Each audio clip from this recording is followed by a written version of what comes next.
On this episode of the Star Wars Time Show, Matt and Nick will try to determine what side of the Force is stronger, the light or the dark. They'll explore which abilities are more powerful, which characters have tapped into both sides of the Force, and other talking points about the mystical power and how each side approaches things. The dudes will also show off some leaked screens from the yet-to-be-announced Star Wars turn-based strategy game, and of course they'll end the show with the question of the week responses and the latest round of top 5 Star Wars fan artist features. Punch it, Chewie.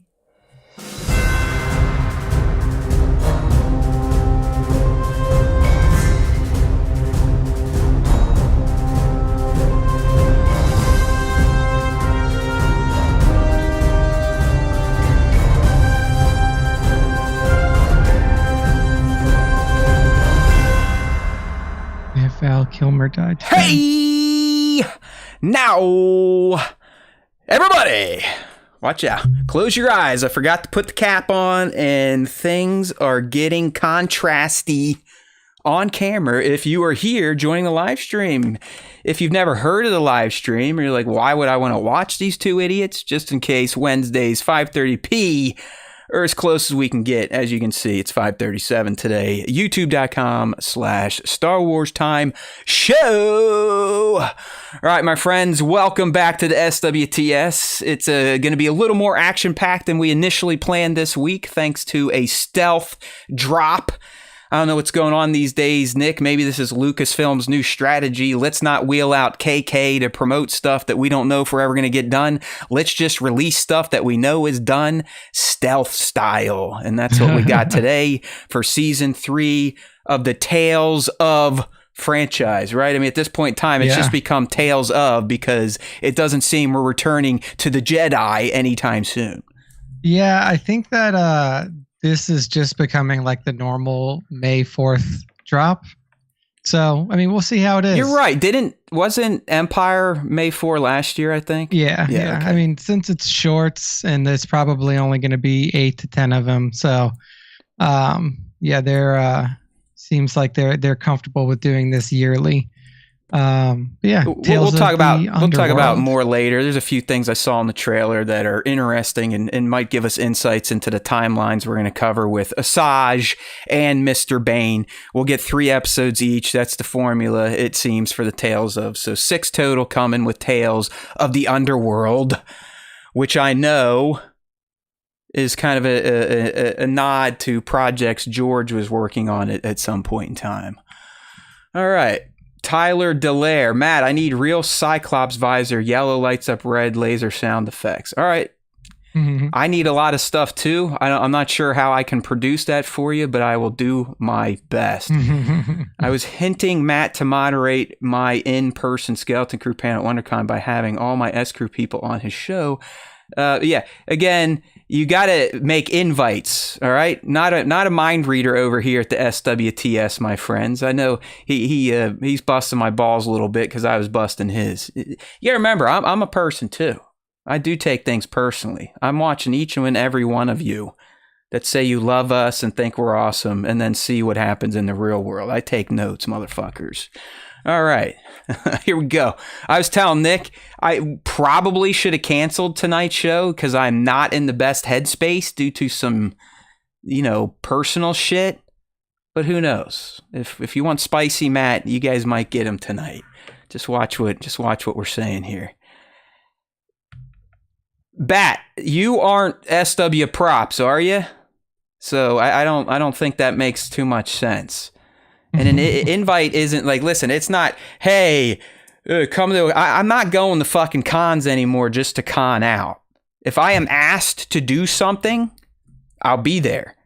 I'm not coming to just hang out, especially when it's across the country, okay? And neither is my man down there in Texas. We are top tier talent, okay? Yeah, I don't go anywhere, anytime. Period. If he ain't going home to Louisiana or fucking Disney World, he ain't leaving. I barely leave my house. Okay. That's why I save up all this money, because I don't go anywhere. I honestly wish I was more like Nick, because I think if I was more like Nick at this point in time, I'd be ready to retire, but I still get tripped up on fucking hot toys and now golf equipment, launch monitors, memberships to this. It's never ending. I hate myself. All right, we do have an action-packed show today. Like I said, lots of stuff to talk about. We got some video game news, some leaky video game news, the tales of the underworld, and of course, our special topic for this week, the light side versus the dark side. Which one is more powerful? We have 12 talking points to juice the conversation. I'll lead it. We'll see where young Nick takes us, kind of like last week, with his expert deep dive into the legend Sith Lords of yesteryear. But as always, we're going to go ahead and start with a little Ask Us Anything. Not that there's many people asking us anything, but those that do, we still hear you. We speak your names. We love you.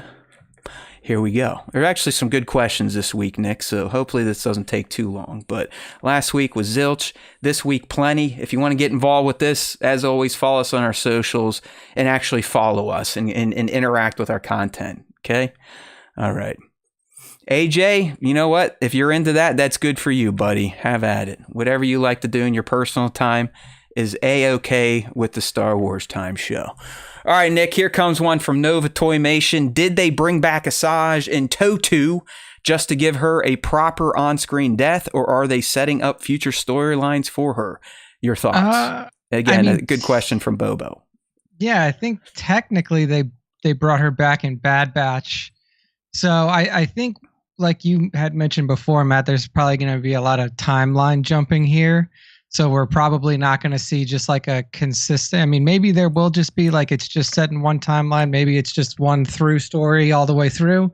But I mean, I hope that they have some sort of plan. I hope they have some sort of plan for Asajj, because if it really is just like bringing her back to like do this little Tales of the Underworld stuff, and then she just kind of drifts off into the ether, I would like to see some sort of finality to her story, or at least know where she's going in the future. So it's hard to tell right now. Apparently they weren't happy enough with the death that she got in her novel. So they are now bringing her back to potentially be assassinated or killed by Cad Bane. Emperor Filoni wanted his toy back. Yeah. He's like, fuck you book people. That's why I've always told you, you people in the books, it's a waste of your time if you're a lover of canon.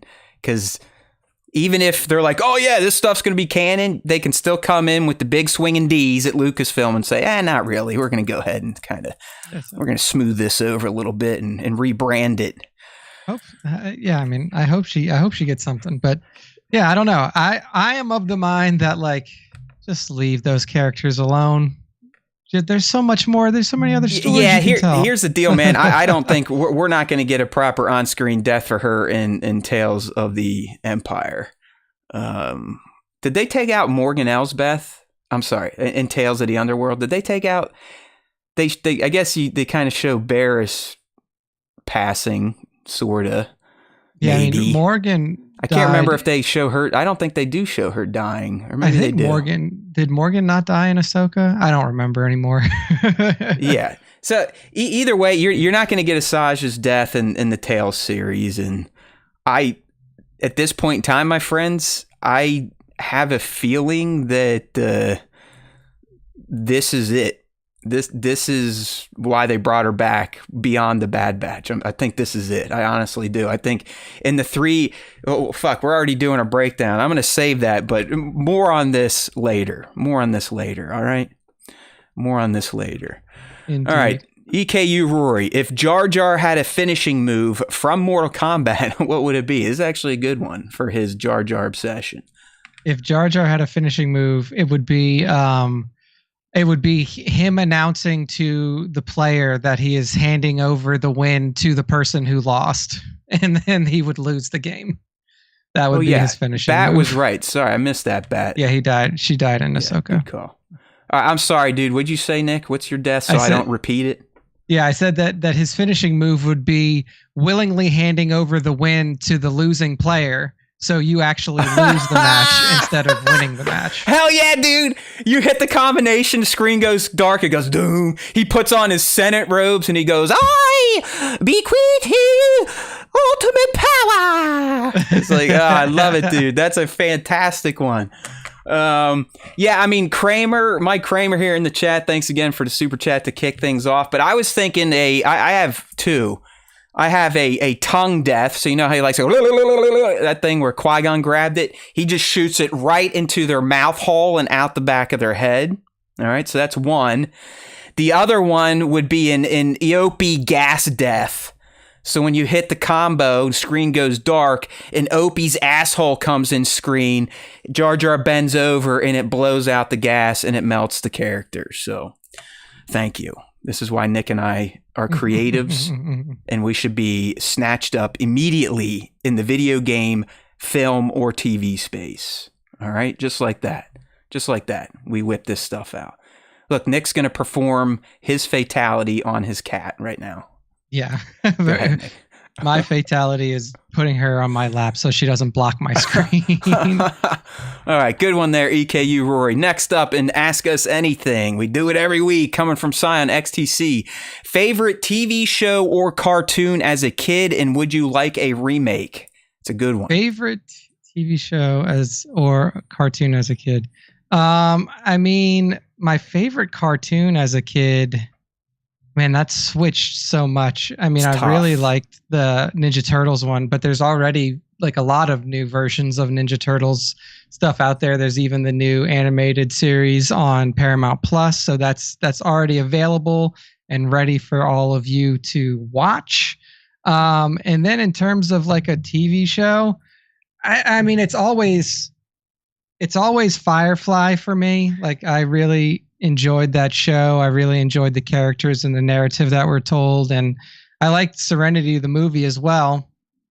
But that show felt like it had like a lot of legs. It could have gone for more seasons, so I probably would choose that one for a live action remake. All right. Not bad. You are right. Cartoons are tough, and you know, I definitely grew up in the era of Saturday morning cartoons. You probably caught the tail end of it, even though my mom always made me go to fucking CCD Saturday mornings, ruin it. Luckily, my dad was a degenerate, and he'd tape Pee-wee's Playhouse for me so I could watch it when I got back from fucking church school. But cartoons it's tough. I'm with you, Nick. I think the most time I invested was probably in TMNT, the you know, the 80s 90s version of TMNT. Mm-hmm. So if we want to dip back even further, these didn't have as long as runs, but probably I'd say maybe Voltron. All right, Voltron would be a good one, and I think they're called Voltron or the Thundercats, probably.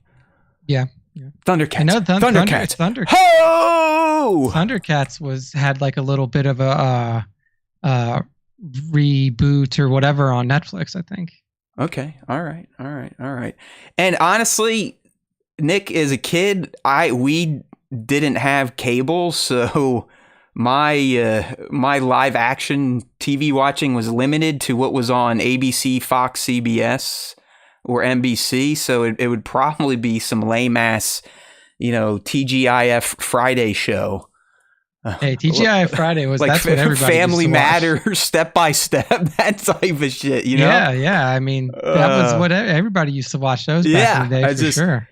And that's like listen, we all love cable, we love our streaming networks, but I do kind of like the simpler days of TV when literally TGIF was a fucking event for people in the week. I mean, I remember we'd gather around the TV come 8 o'clock, you roll into Full House, Family Matters, Step by Step, and it was something to do on a Friday night. You know what I mean? So, hey, Baxter Williams coming in here asking a good question. Anyone else think the unnamed Jedi that Asajj is protecting might be the youngling Petro from the Clone Wars? I don't really know, because I forget that, but I do want to spitball with Nick a little bit once we get there. All right, so I see the stream has crashed already on one side, so we'll go ahead and get that popping here in a second. You gotta love technology these days, especially at the SWTS HQ. Yeah, Sir Dork knows what we're talking about. TGIF was an event. Step by Step. Big time. Family Matters. All that. Devin Step by Step was my shit. That's right. Yeah, I mean, Mando, there is something to be said about appointment TV. And it's only been a few years. I mean, what do you think? Like 5, 6 years, 7 years where that type of TV has just completely disappeared for most people? Yeah, I mean, it's really Netflix fucked it up. Yeah, Netflix was the start of it, but I think that most of it came around when you just had all of the other streamers start to come up, like especially Hulu, because Hulu's whole thing was like where we have all your TV and you can watch it whenever you want. But yeah, I think it was probably it really kind of started to die in like 18, 19. Yeah. Like there. Kramer, he's a young guy. He doesn't even know what appointment TV. It's back in the day, Kramer, when there were no DVRs or streamers where you could watch stuff whenever you wanted to. You literally had to be sitting at your TV when the show came on. Otherwise, you had to hope someone in your house set the VCR to actually record on a timer. Yeah. Or you try to catch the really late night rerun, because usually they would have like, if you're watching a show on Fox or something like that and it comes on at 7:00, they may throw you a rerun at like midnight or 1 a.m. So, okay, Baxter, I know what he's talking about now. Petro is one of the younglings. Who knows? I mean, who knows? We don't even know when hers is going to be set. So yeah, it's hard to tell considering that the timeline shift. I will say that little kid looks a little fatter than Petro. All right. Okay. Yeah, and again, we'll spitball on this in a little bit once we get to Tales of the Underworld and our first impressions, but the kid is going to be of interest for sure, because he's wielding a lightsaber. He's described as a Padawan in the write-up, so who is he? What happens to him? Does he end up with a hidden path, or does he end up becoming someone we have known or will know in the future? We never know. Dave Filoni is so crazy. Mm-hmm. All right. Beast Mobile, our boy B-Mad, who I saw just show up here. Waffle House, IHOP, or Denny's, Nick? Very simple. I have probably been to IHOP the most, if I remember correctly, because I used to go to IHOP every Christmas night with my friends in Louisiana when I would go back into town. And they still all live there. So that was probably the one that I went to the most. I've only ever been to a Denny's like 2 or 3 times. No, you're not like Tiger Woods. You don't find your women at Denny's too often. Do not. But yeah, my answer is IHOP I've been to the most, but I like Waffle House's hash browns. I like how they do their hash browns. This is a tough one for me, because I've pretty much cut out breakfast from my life because I intermittent fast, so I don't start eating until noon every day of the week. And at that point in time, I usually want food, actual food. Breakfast food is great. It's a meal I've essentially eliminated from my life. So it's been a while, but I think gun to head, I'm going to Waffle House. Waffle House, essentially, it's not just a greasy spoon type of place that's open 24/7.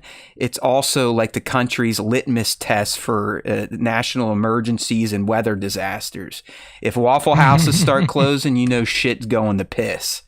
So they do a service for humankind.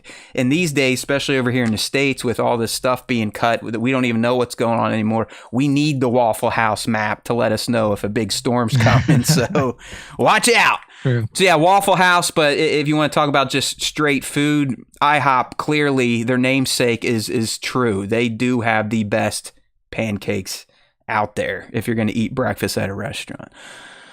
There you go. Okay, this is coming from our boy Kramer. First one's for me. Thoughts on Mason Rudolph being the potential QB1 for this season?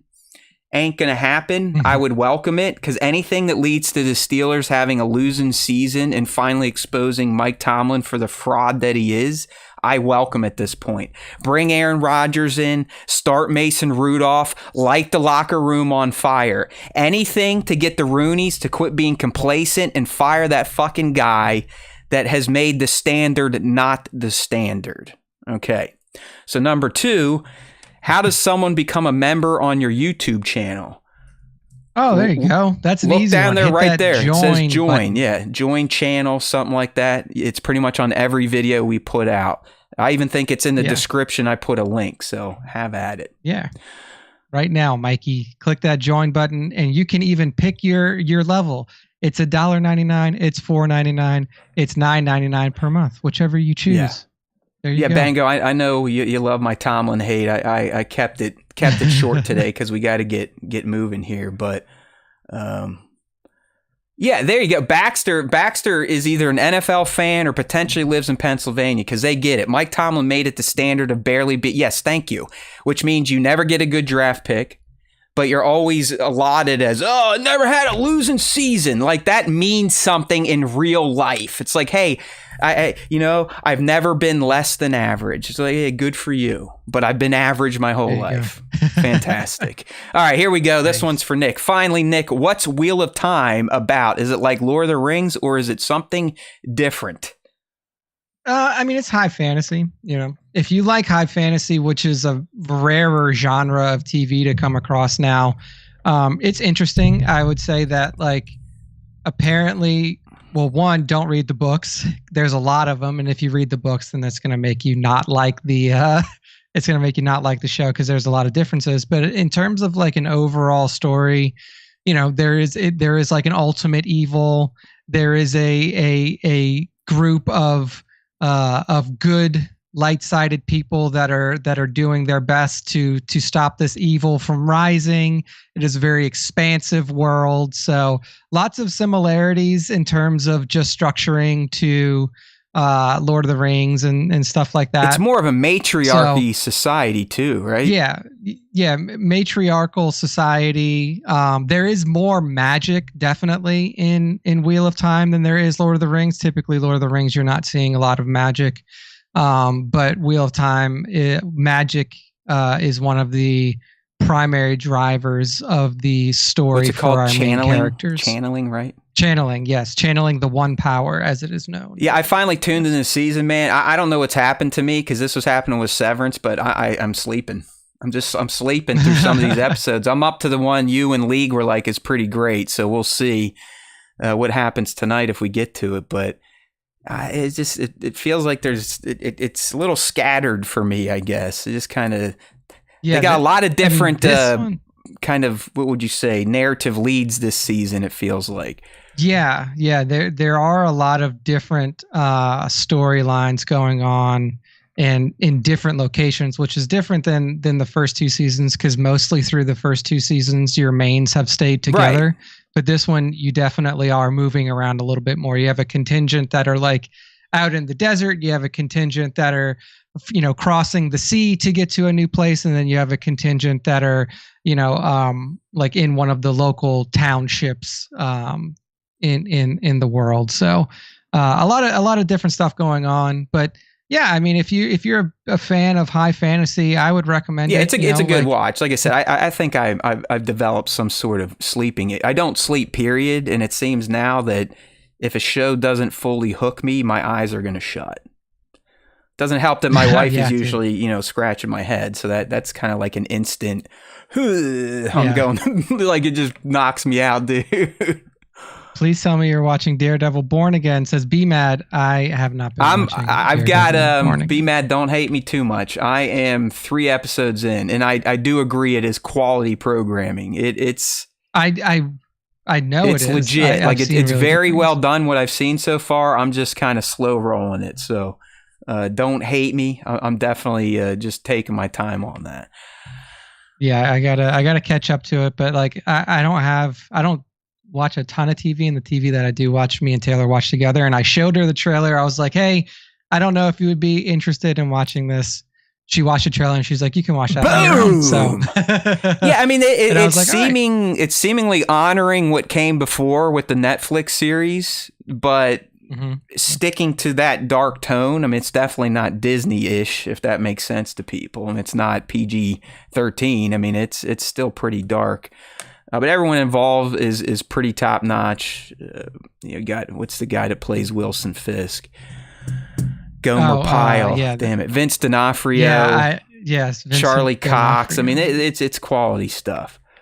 Holy hell! Hold on, Mike. Thanks for the $2. I was just about to get back to you, Mike. I have not read that series, but here's what I can do. I can recommend it to my girlfriend to read, and then she can tell me about it, and then I can give you my opinion on what she has told me. What the hell is Red Rising? It sounds like some sort of commie thing. Like a book series. It's a all right. book series. Bang goes on it, so it must be something legit. You gotta remember everyone. Dystopian science fiction novel from American author Pierce Brown.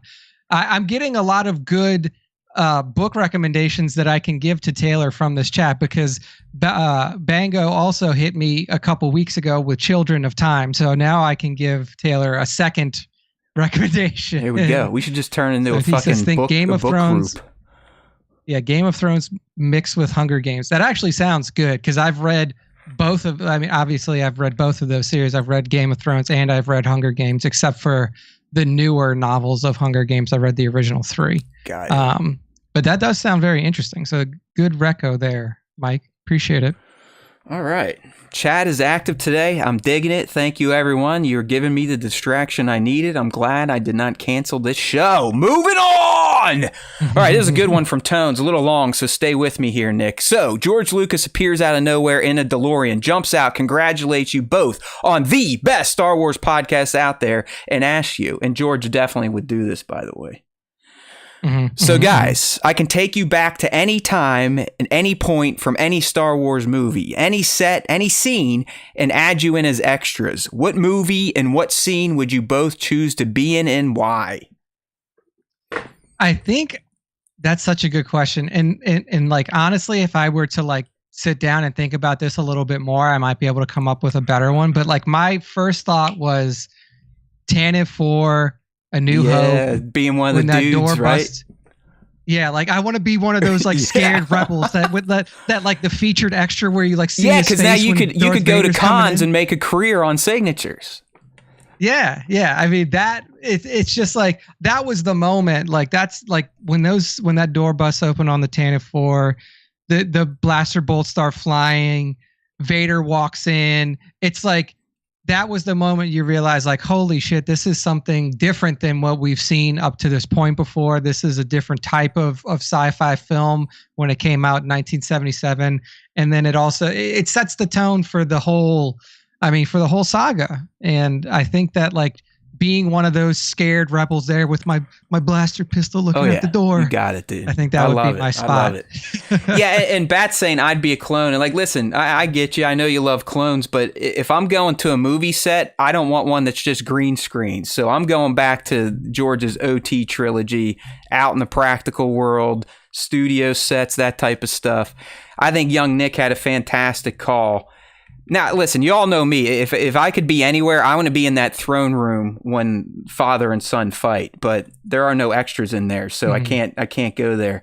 Yeah. So I guess I would probably take being a goon on one of the sail barges. You know what I mean? Either an alien or maybe the guy that gets shot in the hand from Luke, because I still think I could make a career in signings from that.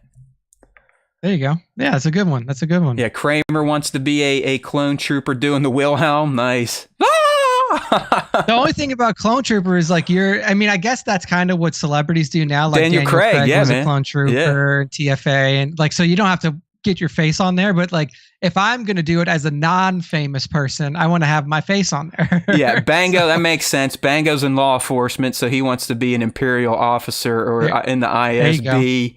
Be mad. He wants to be one of the guys that sleeps with Jennifer Aniston and Horrible Boss. I like that. If George Lucas could get me into that, be mad. I'm with you, brother. Let's go. Does George have access to that set? That is a good one. I like that. All right. Great questions this week. I think we got a few more. Baron's Black Series. Top 3 favorite wrestlers of all time, male and female. Nick, you're probably going to have to go back in the eras. That's okay. Yeah. I'm going to have to go back. So, I mean, for me, number 1 is for sure Stone Cold Steve Austin. It's not even close. Like that guy defined cool in the Attitude Era. And it was like, he was our best representation, in my opinion, of an anti-hero back then, because like really he wasn't the nicest. Yeah, he dude. wasn't a wasn't traditional like, baby face, but he also wasn't just a heel. He was. Yeah, he's a new type of wrestler that The Rock kind of became. Yeah, exactly. So I liked his archetype and I liked his vibe and just like all the shit that he was able to pull off in the Attitude Era. Number 2 for male wrestlers, Undertaker. I was always a huge Undertaker fan. Just that aesthetic, the craziness that always surrounded him with Paul Bearer and then Kane being his brother and all the storylines that kind of ran off of that. So huge fan of Undertaker. And then my third male would probably be The Rock, just because he went through so many different iterations, at least when I was watching him. Like he was a failed baby face. They fucking hated him when they brought him in as Rocky Maivia. Yeah, like I remember when he first came up and like he was trying to like follow in the footsteps of his father, like follow that same aesthetic, and then he becomes the people's champ and then the corporate champ and then all this other stuff. So like he was really cool and was able to really weave in and out of different storylines very easily. Top 3 female wrestlers. I mean, back then in Attitude Era, it was they just weren't like really wrestling. So yeah, it's like Trish Stratus. It's hard to even remember a lot of the female wrestlers back then because they weren't given a ton of spotlight. I mean, China was the only one that really kind of stood up and was fighting against the dudes, part of DX. So China was probably up there. And then I like for the life of me, I can't even remember a third one. I Lydia. Like, sure. I don't even know with who the that Hardy is, Boys. Do you remember her with the Hardy Boys? Okay. Yes. Yeah. She was pretty cool too. So this is tough, man, because Nick's right. The Attitude Era, in my opinion, is still peak. And then I took a very long break, and I've returned in what has been dubbed the Renaissance Era. That's what's happening right now on Netflix, where Cody's the champion. And I do think there's some great male wrestlers right now, but top 3 of all time, like Nick, I got to go back to Attitude. I'm going The Rock for sure. Triple H by a million. Like Triple H is WWE at this point in time. And yeah, I think I'm gonna. I respect the Stone Cold pick, but since you picked it, we've already doubled up on The Rock. I think I am gonna go Mankind, Mick Foley. Mankind was Mick fun, Foley dude. was amazing. I mean, that guy was insane. The Hell in the Cell with the Undertaker, where he gets tossed through the roof. He gets tossed off the roof through a table, thrown into spikes. I mean, Jesus Cripes. Females, yes, it's very like back in the day. They were just eye candy. You know, you'd hope their boobs would come out. But I am going to keep saying Trish Stratus because she even came back and had a pretty great match at Elimination Chamber. So Trish for sure, but I'm going to the new era, and I'm going right to what I know right now. And there's some women that I think are better than the men at this point in time. I really dig Tiffy time. All right. So Tiffany Stratton. And who's the other one? And I think Rhea Ripley. Rhea Ripley is an absolute animal. So yeah, she's. I don't watch wrestling, but like Rhea Ripley stuff just like makes its way into like YouTube or like random feeds from time to time just because of how popular. Yeah, and you should see who she just married, dude. I mean, he looks like he's 7 foot tall, 350 pure muscle. And it's like, that's the perfect dude for her because she is bigger than me. Like, she looks like she works out 10 times more than I do, and I appreciate that. Bianca Belair. I mean, the women right now are insane. Like, I mean, the women's division is fantastic. So, yeah, there you go. There's our wrestling talk. I love wrestling these days. All right, here's my question for you. Which pantheon of old gods are the coolest, and which version of the afterlife sounds the coolest? I mean, honestly, I don't remember a lot of them. I mean, from my recollection, Roman and Greek gods are essentially the same with different names. The Valhalla, like Norse gods, are also like, in terms of like coolness factor, I really do think that Valhalla probably has the coolest gods. So that ranks up there for me. Is Valhalla. Yeah, I mean, I think the deepest knowledge of the old gods would be the Greek gods, which most are based on anyways. The Viking gods all share similarities, but I'm with Nick. Valhalla seems to be the place to go. You essentially just get in and fuck and drink and just do that all day long. So can't beat that. Yeah. There you go. All right. Up next, SW from the Discord. With spring supposedly here in the north, the scent of grilled food is in the air. My question is, what is on the grill? Brats, hot dogs, burgers, steak, or got to go, the Anakin roast is done? I know you're in the South, so it's been warm for a while. Any grilling yet, or is it even too hot to do that? So mostly what we grill is like, we'll grill up like chicken breast, chicken thighs. We'll grill up burgers. And then like occasionally we'll throw like, we've definitely done brats before, but it's not one of the foods that we eat most often. So it's mostly like burgers and chicken for us over here. Yeah, that's our go-tos. Yeah, I literally just grilled this past weekend for the first time in the year because I live in a shithole, and it was burgers, and they were good. They were from Omaha Steaks. It was the filet burgers, extra juicy, extra lean.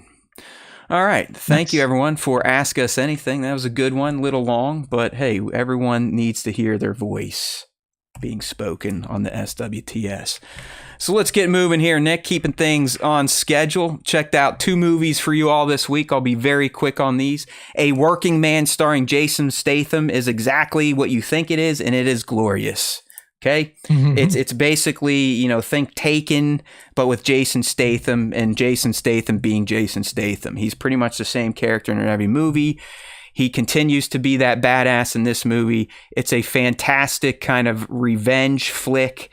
It deals with human trafficking, but it's not really portrayed in a way that's going to make you feel awful inside.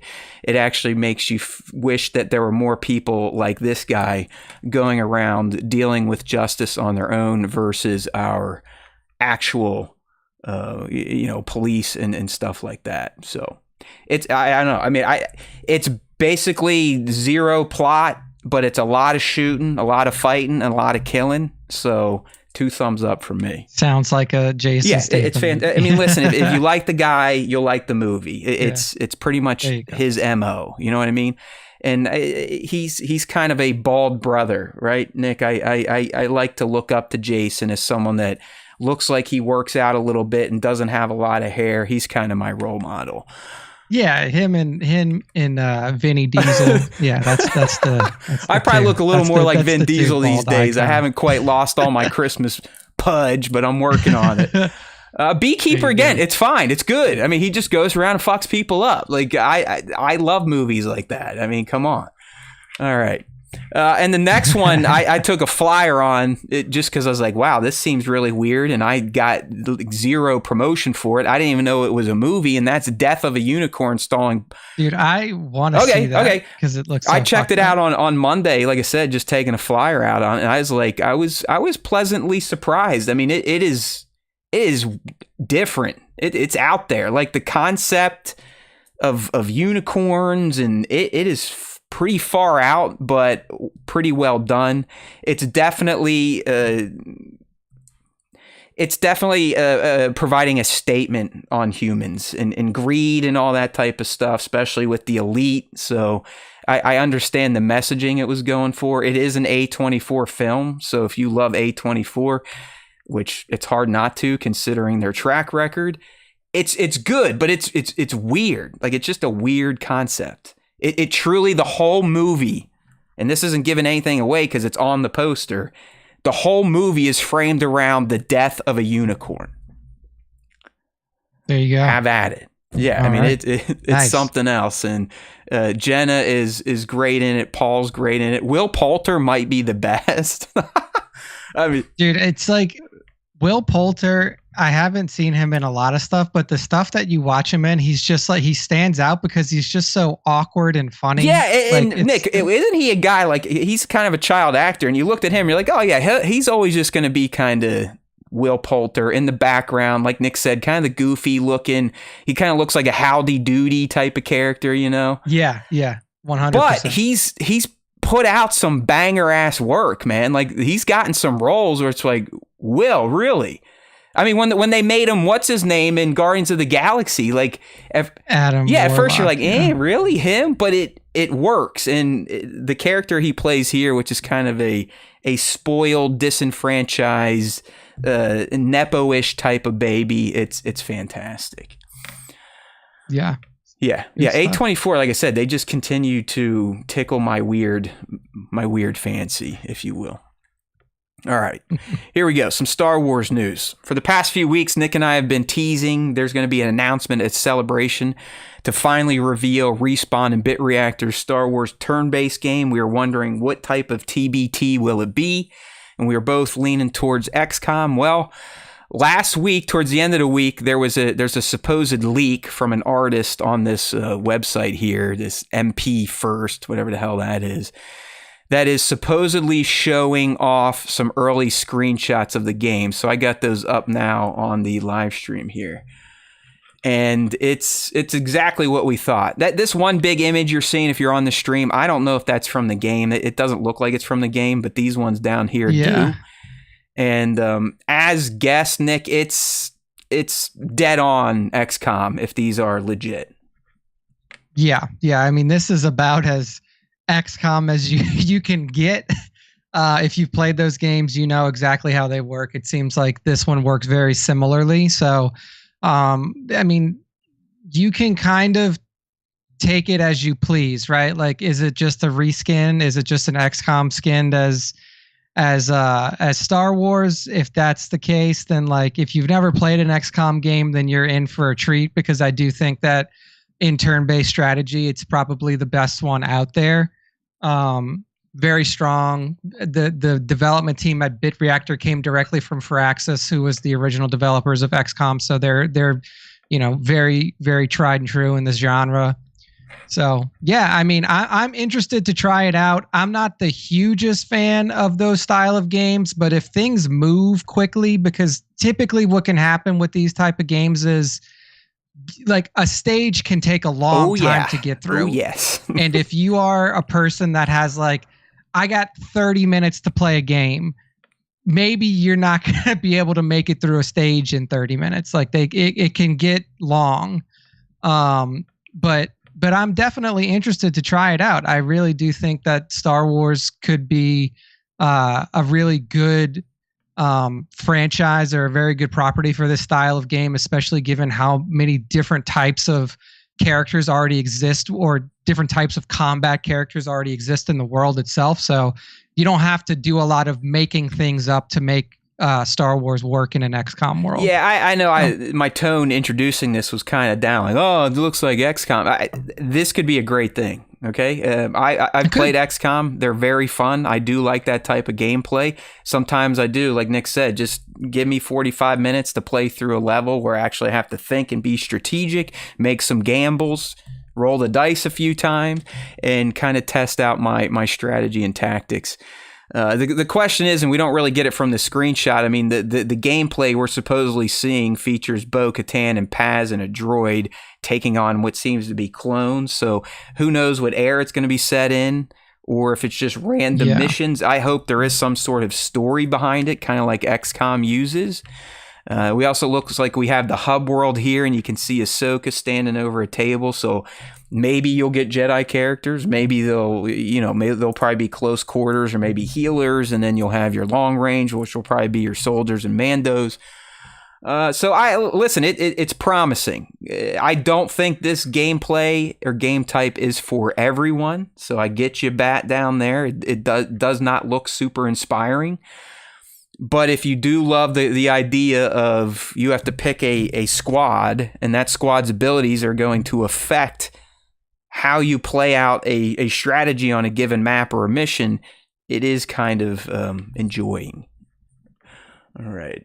Yeah. I mean, this isn't going to be like deep single player type of narrative experience like you were getting from, Jedi Fallen Order, or the Jedi series, or something like that. Like typically in these games, the story itself is kind of an umbrella, and you're more of like the grunts on the ground that push things along.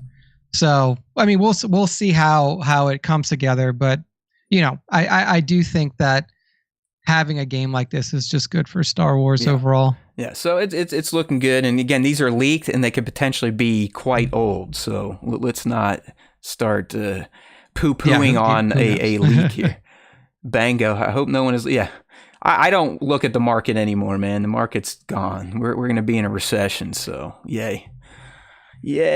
But we don't talk about that stuff. Okay, I'm not trying to be arrested in my state at this point in time after a bill just passed. All right, go America. Okay, the other game that is announced, and this is official, this is coming right from the StarWars.com. Hey there, League. That's right, Bat. Hot toys are going up. Maybe that'll finally get me to stop buying them because everything's going to be more expensive these days because we're making things great, right? Okay, Star Wars Beyond Victory, a new mixed reality playset from ILM will be available to Celebration Japan goers. It's going to be exclusive for MetaQuest 3 and 3S headsets, and it's going to be set around the time of the Solo movie, and you're going to be playing an up-and-comer pod racer named Volo Bolas, who teams up with Sebulba. So I'm not entirely sure on what makes this mixed reality versus virtual, Nick. Is that like a... I mean, what the hell does that mean? Reality... Yeah, mixed reality essentially, to my knowledge, means that there are still, like, you can still see the real world, right? Like there's still aspects of the real world that are brought into like the game or like the visual aspect. It's going to be more like an augmented reality view versus just seeing a virtual world in a headset. I think that's kind of what it's lending itself to. Unfortunately, I don't have either of these headsets. I have the MetaQuest 2, so I'm not going to be able to play it. I'm surprised you even jumped on VR. I did it initially because Taylor and I used to play a lot of Beat Saber. Like we would play that game all the time, and Beat Saber is super fun. Like if you've never played Beat Saber, or if you've never played like something like that, Guitar Hero with lightsabers. Yeah, exactly. Super fun. Lots of different songs and stuff like that. But yeah, didn't upgrade to the MetaQuest 3 or 3S at this point. So this is a little bit out of my reach. But hey, it is interesting to see that ILM is still dedicating resources to VR because like since the release of Quest 3 and 3S, like it seems like interest in VR has kind of waned a bit. Yeah, it was a huge push when I was still in the video game media, and like any time it becomes a huge push, it's in everyone's face. Everyone's trying to develop for it, and then like any other time they try to introduce these new ways to game, the software dies out. Therefore, the hardware becomes useless, and then you're just left chilling. I mean, that Star Wars, whatever the fuck it was called, Squadrons, was a fantastic VR experience. But that's pretty much that, and Beat Saber were the only good games on for PS Vue. So you need software to back up this type of movement. All right. And yeah, it's just a hard cycle to try to get into. So there you go. But yeah, if anybody out there has a 3 or 3S and picks this game up, let us know your thoughts because I'm definitely interested to see what this has to offer. So, well, or any of the, I know some of the fans are headed to Japan, so maybe they'll check it out and they can report back after the event. All right. Thank you, people. There you go. All right. Yeah, it kind of looks dumb, to be honest with you, but you never know. Okay, real quick, because we already did kind of talk about this and we're running light on time for our main segment, but we did get the Tales of the Underworld reveal today. Good looking poster. It's going to be Cad Bane and Asajj. And honestly, Nick, we can glean some speculative juice just from looking at the poster if you'll hear me out. With Bane, it 100% looks like his 3 stories are all going to be set before his Clone Wars debut. And how do I know that? Well, in all the shots we're getting, the poster included, he does not have his life-saving tubes installed yet.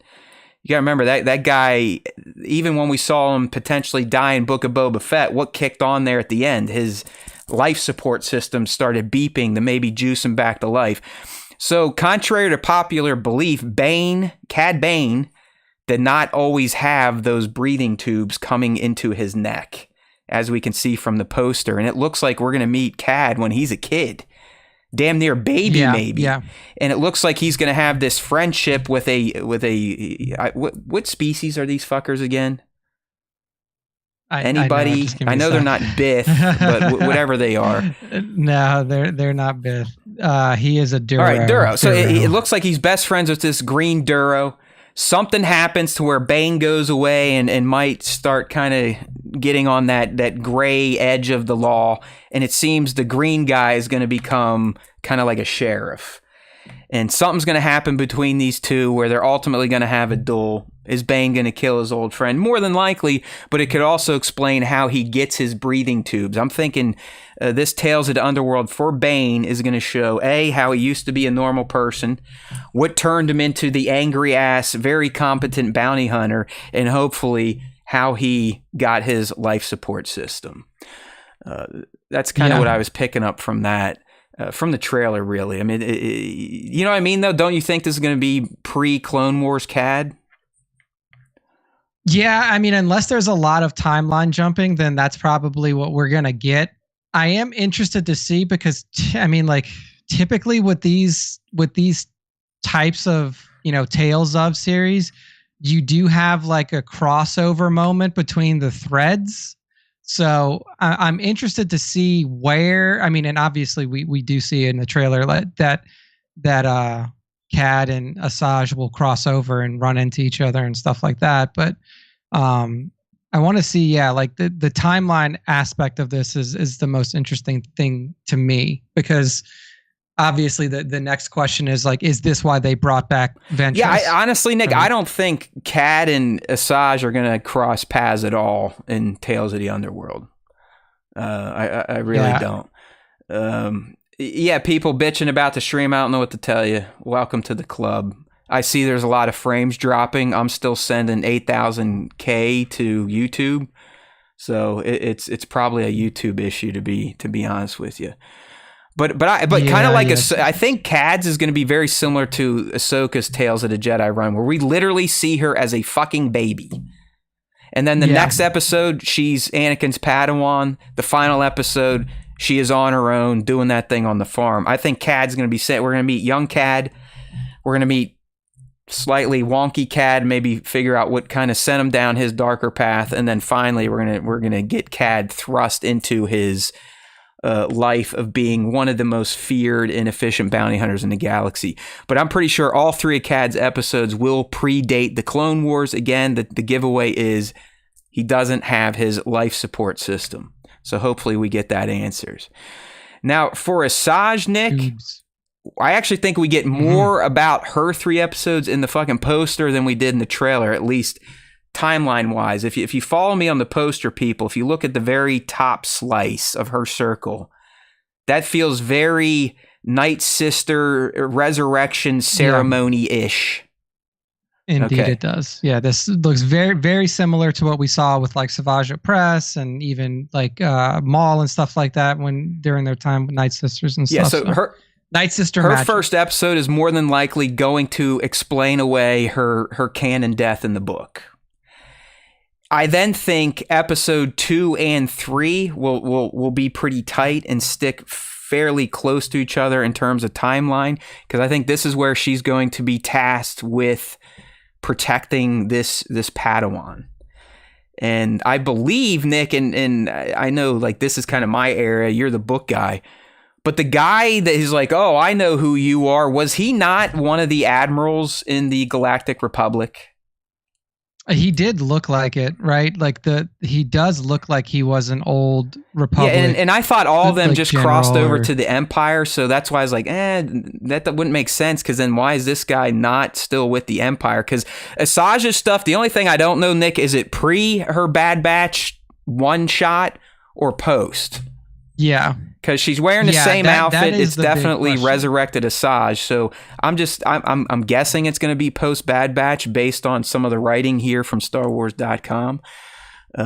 But it seems she runs into someone who knows who she was during the Clone Wars. And I think that this guy, if he is an old Republic officer, I think he's the one that has the kid, and he's going to be the one tasking Asajj with protecting, training, doing whatever. Yeah, I am very interested to see the relationship between Asajj and the kid, because there's like a lot of people who, or like there's not a lot of people, but there's a lot of like speculation that can go on there, because we've never known Ventress to have a Padawan.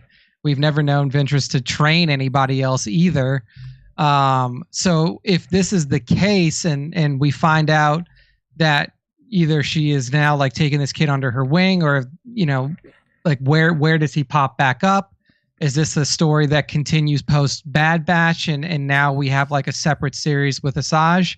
I guess that's like my most, you know, the thing that I'm wondering about the most is like, where are we going with this character? And, you know, is this going to be like the introduction to a larger scale series that's kind of focused around her? Or is this probably not, based on how the other Tales of series have gone? So that is very true. Honestly, Nick, it could fully, like I said earlier, this could be it. Like, this could fully wrap the story of Asajj that they feel they need to tell. Because, I mean, she does face an unnamed Inquisitor, it looks like. I mean, we know it's none of the Inquisitors we've been introduced to. I mean, he's an alien. He's got a wonky looking helmet, but he definitely has that red lightsaber that can spin around, and he's got Sith eyes. I could see her Tales of the Underworld shorts ending with potentially her linking back up with Quinlan and maybe taking this kid to the hidden path, and we get that introduction via Totu. Yeah, so we'll see. Just like my thoughts in general on the Tales series, I would really like to see exploration outside of the standard timelines, like Clone Wars timeline and, you know, prequel era timeline, because it seems like that's kind of where we're sticking. I know that we have Tales of the Empire that dives a little bit into the Imperial side of things as well, but I think that there's a lot of opportunity to explore characters with a Tales series that are, you know, timelines that need a little bit more love, whether it be the, you know, the Acolyte timeline, like the High Republic timeline, or the sequel timeline, or somewhere around there. I think that we've had so much focus on these characters in the prequel timeline for so long that I do think that it may be time to shift some of these tales, especially considering they're just shorts, over to timelines that could use a little bit more love. So, well, like Props and Devin were saying, I think earlier in the Discord, I mean, it's Filoni's toys, and he wants to play with them. I mean, his name is all over the Tales of franchise, by the way. Like it's his.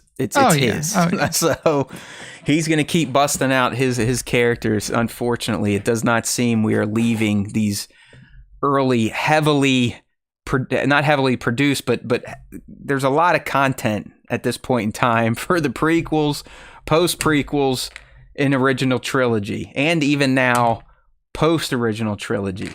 We still have a damn near 40-year gap from Mando to the sequel trilogy that is ripe for the taking, or High Republic era type of content, or like young Nick was spitting last week, let's go way the fuck back there. Yeah. All right.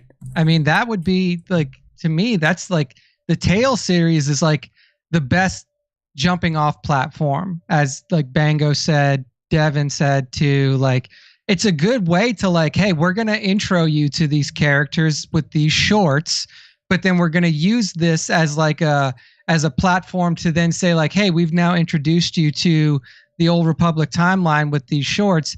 We're going to throw you into a whole animated series about the Old Republic, or a whole animated series about Does the High anyone Republic. remember how they there's a lot of kind of soft launched Star Wars Rebels?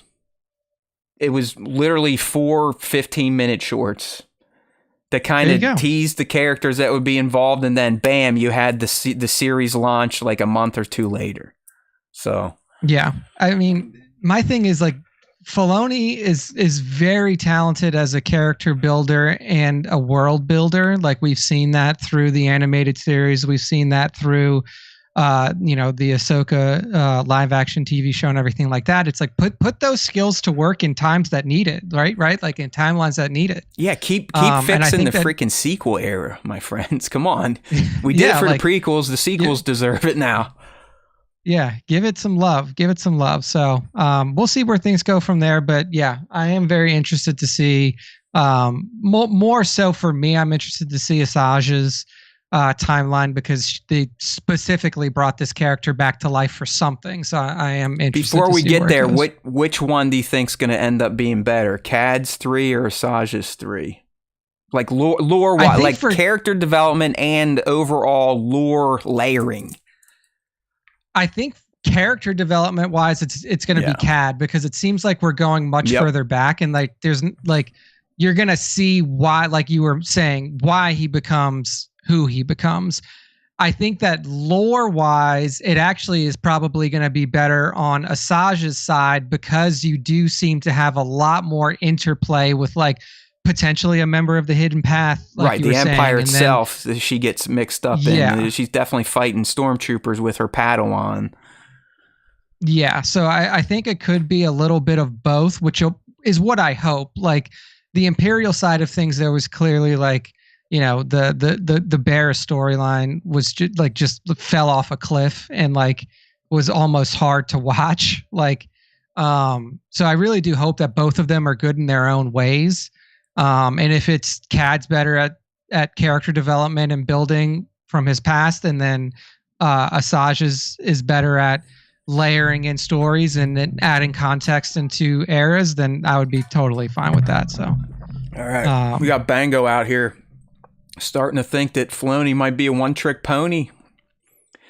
I hope he's not, man. Like the guy can tell stories and we know he can do it well, but it almost seems like he's hesitant or reluctant to reach outside of his comfort zone. I guess we'll see how he kind of sticks the landing on Ahsoka season 2, which is fully his baby. So we'll see. We shall see. You know, his characters, his timeline, his baby. So let's see how he does. All right, my man. I think it's about time to dive into our deep discussion.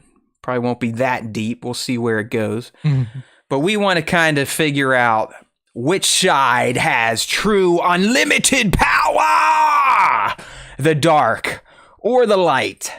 So we kind of have 12 discussion points to frame this around, and you fans, hopefully by the end of this, will be able to decide for yourself.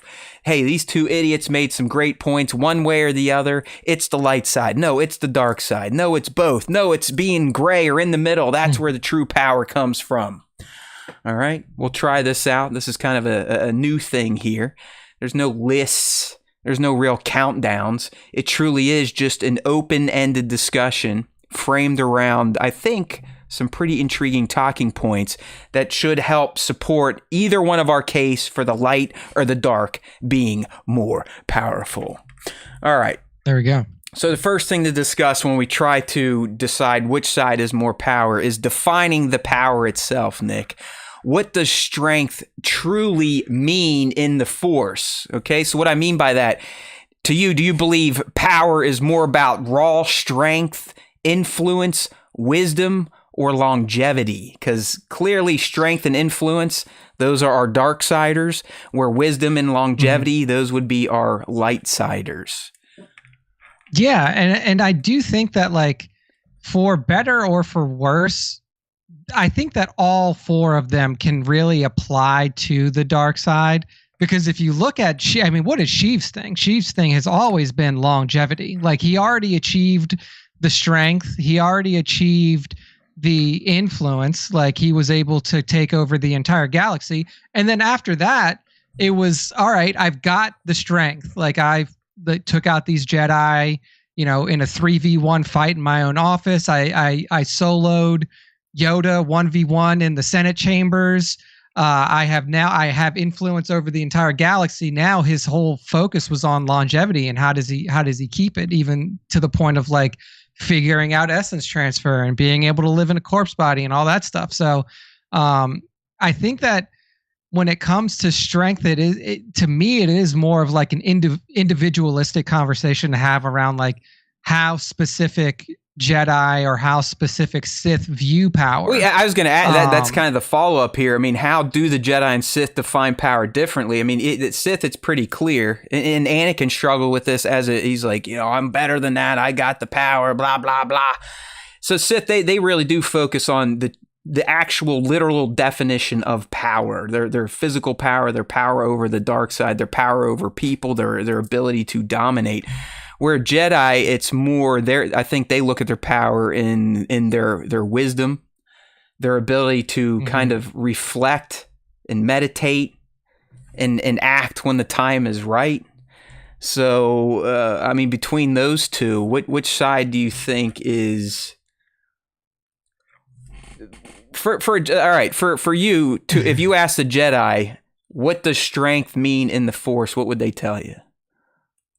I think for them, it would definitely be like the ability to resist temptation and focus their abilities and their power on helping others. Like like their power would be in service at the core of their you nailed tenets, it right there. Right? In service. Yeah, like at the core of their tenets, a Jedi believes that they are the protectors of the galaxy, and they are arbiters of peace in the galaxy. So they're there to help others that are in need. So their strength is not in their strength of arm or in their strength of ability, but it is in their ability to protect the people of the galaxy. So then a Sith would say, my power lies in my ability essentially to dominate anything, anyone, or the galaxy itself, as Palpatine showcased. Yeah, and it really, for a Sith, comes down to by any means necessary, which I think for a Jedi is the big difference. Like the Jedi have very strict tenets, and they also have very, very strict do's and don'ts about, like, hey, you can do this power, you can't do this power. You can do you can't interact this way, you can't interact this way. You can't have this relationship, you can't have this relationship. So their ability and their power comes from their limiting beliefs, where a Sith is more focused on, like, hey, I have an end goal, I know what I want to achieve, and there is nothing that I won't do to achieve it. And there's, from a very human perspective, like you see that play out every day. Like there are people who have who have goals and aspirations and desires, but they're also like, there's just things that I won't do to achieve those. Those would be your Jedi type of people. And the Sith are the ones who are like, I don't care what I have to do. I'm going to do whatever I got to do to get it done. Yeah, so, I mean, that's what I was going to say. At least to wrap up this talking point, I, for one, believe when we're just talking about what does strength mean in the Force, defining its power, I think we have to give it to the light side users, because I think it takes a lot more power to be controlled, patient, very diligent at what you're doing or what you're working towards, versus, like Nick said, just drinking from the cup of power and like Anakin did, taking a shortcut to achieve more power. So I think this one, I would lean the light side users actually require more strength to give themselves the power they seek versus a Sith. Yeah, strength of will is definitely more of what. Next one here. This is a philosophical debate between the two sides of the Force. We got one side that's about its passion, so the dark side. Other side about serenity. We know that the light side is more about balance, and the dark side is more about domination. So, Nick, if I asked you, and we know this, Darksiders, they draw their power from emotion. I mean, we just talked about Sion last week. He literally kept himself alive through his hate. Vader would become stronger the worse he felt about himself, the more hate he have. So do you think that actually makes their power potent, or do you look at that as almost being weak? I think it does make them strong. I do think that leaning into your passion and leaning into your emotions can be a very positive way to approach something, because it gives you motivation. It gives you a lot of like self-derived motivation through your passions. I think the biggest thing for Sith is that, like, they lack the ability to control that emotion when it matters the most, which is why they always fall. Like, in that fight, like in the fight between Anakin and Obi-Wan Kenobi, they're both fighting from different places. Like Anakin is fighting from a place of passion. Obi-Wan is fighting from a place of serenity and balance. But that is a very evenly matched fight until Anakin loses control of his emotions.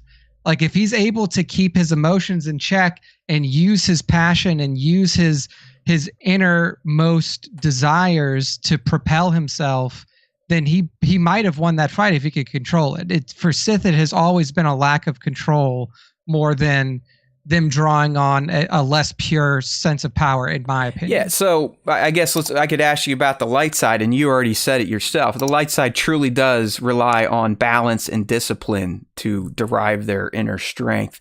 So do you think does it make their strength more sustainable by going about it through balance and discipline versus just raw emotion? I think that it can be, but I also think that doing something like that can lead to frustration over time, which again, Anakin. Like you see in Anakin, it's like I'm doing everything that the way that the Jedi are telling me to do it. But too slow. It's just too slow. Yeah, it's too slow. It's not achieving the goals that I want to achieve, and then also like, if you are only drawing on a belief of a higher power, which is kind of what the serenity and balance leads to, is like, like trust in oneself, but also like trust that what is supposed to happen will happen, which is essentially like the sense of serenity that like there is an order and a balance to the way that things work. So I just have to trust in that. Like what you can do, like what that can lead to is a lot of like complacency and stagnation, which is what we saw in the Jedi Order. They're like, hey, look, man, like things are out of our hand. We are merely vessels through which the light side of the Force runs. We are not the ones to tell the Force what to do. And that's when you run into issues like you saw with the Grand Republic and the Jedi. They were not proactive enough in their approach and thus did not see the danger right under their noses. They had a little too much balance and discipline at that point in time. Yeah, a little too serene. Overly disciplined to not react or trust their own emotions. So, all right, exactly. All right. I guess sticking with this one, do you believe for a Force user to truly master it that they need to have balance, or is a true mastery of the Force dominating it? See, in my opinion, there is like balance is, and maybe Star Wars scholars or George himself will disagree, and I'm sure that George does disagree with me here, but I think that balance truly is a balance of understanding how and when to use the different aspects of the Force. Like sometimes, domination, is just it is you asserting your will in a way that puts you in a position to achieve a goal. And that doesn't necessarily have to be for a bad thing, right? Like you don't like when you're on a football field or something like that, or you're playing sports and like you're putting on a dominant performance, like you're asserting your will over your opponents. Like that's not a bad thing. It's not like you're being evil, like you have channeled your abilities in such a cohesive and strong fashion that like the person that is your opponent just can't stand up to it. So I really do think, in my opinion, that the best Force user is one that understands the balance between the light side and dark side and can use them in ways that they are called for, that doesn't necessarily hurt others to achieve their ends. Yeah, so I mean, even with this debate, it's still, at least to me, it feels like light side is deriving more overall power from the Force through their balance, through their discipline, through their patience. All right. Next discussion point on our debate between the light versus dark, which one is more powerful? And now we're looking at the speed and longevity. All right. So the dark side, we know it's very short-term strength. They want it as quick as they can get it, as fast as they can get it. Where the light side, theirs is all about the endurance. But let's talk about this taking the shortcut. We just used it with Anakin. Look how bad it fucked him up. But think about dark side users that grow powerful quickly. It's usually at some sort of cost, right? When Palpatine did his unlimited power, Nick, what did he do? He essentially fried his physical appearance, right? He was deteriorating. He was deteriorating through his dark side energy when he was put into his cast body, his clone body. He was just so evil and dark side powered up that he was eating away the clone flesh. We had Anakin's downfall again by taking the easy way out. But then we also have the light side users who will cultivate their strength over time. Okay, Yoda is probably the poster boy for this, considering how long he lived and how long he was a Jedi Master. But we could also look at Obi-Wan and the patience he showcased, not only with his Padawan, who was kind of wild, kind of disruptive, kind of a whiny bitch, but also after the fall of the Republic, he sat idly by for essentially 18 years outside of a quick excursion to go help Princess Leia. So thinking about that way, Nick, again, does it require more power to kind of just let time build it up? Or do you think you get more power if you just snatch it right away and go take the easy way out? Yeah, so on Palpatine's side in particular, like he was definitely a long game player. Like he was around, like Palpatine was around High Republic timeline, like he was around a long time and really did play that long game. And I think that his is actually like a very good, like his rise to power is actually a very good example of cultivating strength over time. I think that him being able to sit and wait for the right moment and then strike while that moment was there is a fantastic example of how you cultivate strength over time with manipulation. While on the light side, typically what happens with the light side is they're like, we're going to win out over time. And it's just a natural cycle of things. Like, I don't think that Yoda was necessarily a good example of like cultivating strength over time. Because if you look at his arc, ultimately his arc probably went like this and then down from there. Like he didn't really have a comeback up moment unless you hey man, he went toe to toe with Dooku in a hangar and could have beat him if he didn't want to save his friends. Yeah. And I mean, I think that the actual better example of the long game of this is definitely Palpatine for sure. Like the Jedi were in a position, and the reason I say that is because for hundreds, thousands of years, the Jedi were in a position to cultivate strength over time, and all they did was get pissed weaker. It away, and they got weaker to the point to where like they were able to be overthrown by one Sith who really did play the long game and understood that the long game is not just waiting until the Force gives you what you want. It is waiting for that opportune moment and then striking when that moment is ready to be fulfilled. So yeah, I think that the light side users tend to become very complacent in their I long agree game. with you. I'm going to give this one to the dark siders because Palpatine's a good example because he was kind of a hybrid if you think about it. He did bide his time. Who knows what he was doing in his personal time to give him physical power and strength. But once he knew his plan was going to work and he was going to get Anakin, what did he do? He literally proclaimed unlimited power.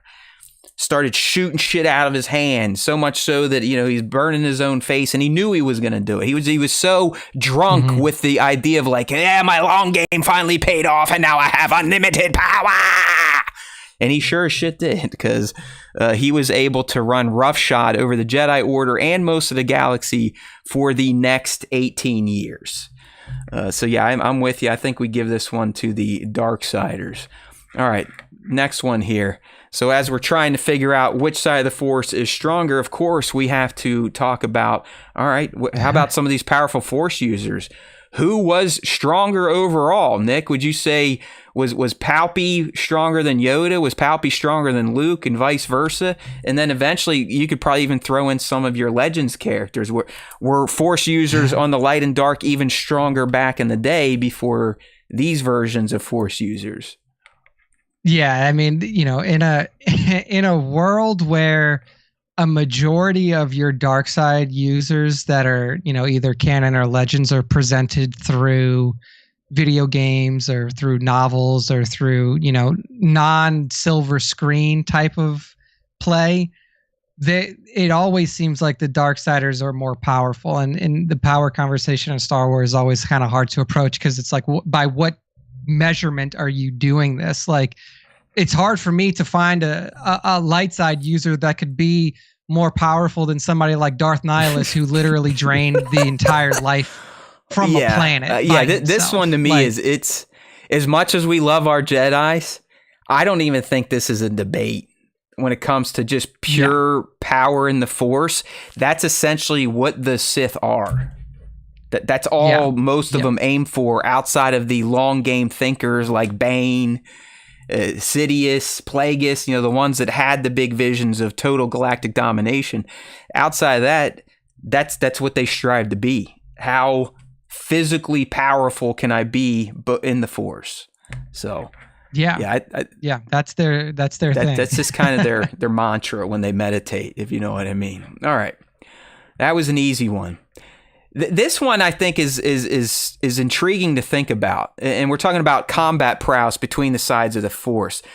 What side has the advantage to you, Nick, when it comes to combat? You know what I mean? I mean, Sith, we know that they'll dominate one-on-one duels. But the Jedi, they're pretty good at winning massive organized battles. Sith Lords, when we see them, though, they seem pretty damn competent with that saber when it comes to dueling, because they do. They embrace aggression. They embrace their hate, which is going to power them up. So when it comes down to combat prowess, which side do you ultimately think has the advantage over the other? Yeah, I mean, I definitely agree that Sith in one-on-one battles are really hard to match, and it's because of their mindset, right? Like the old school style of Sith, where you have to become as strong of an individual as possible so you can usurp your master, and that led to them being some of the best single one-on-one combatants like in the galaxy. In terms of like. So I think if it just comes down to combat prowess, like if I'm going to put, Darth Revan versus Satele Shan in a 1v1 battle, I think that Revan comes out on top because because Darth Revan has no limits to what he can do, right? Like if I'm fighting you and one guy's like, I'm going to kick you in the balls, and the other guy's like, I'm not going to do that because that's messed mean. Up. Like you put yourself at a disadvantage. And if you're a Force user and it's like, I'm going to shoot lightning out of my hands at you, and your opponent's not going to do that, like you have more tools available to you. So I think in a 1v1 combat, I think a Sith is more than likely going to win, unless it gets to a point to where like they lose control of their emotions. But like we're kind of conditioned to believe that that's just like the default standing for Sith is like, well, eventually they're just going to lose. They're just going to go crazy and they're going to lose it. But that wasn't always the case. Like there are a lot of Sith who had the ability to control their emotions, control their power, and control their ability to keep their cool in a fight.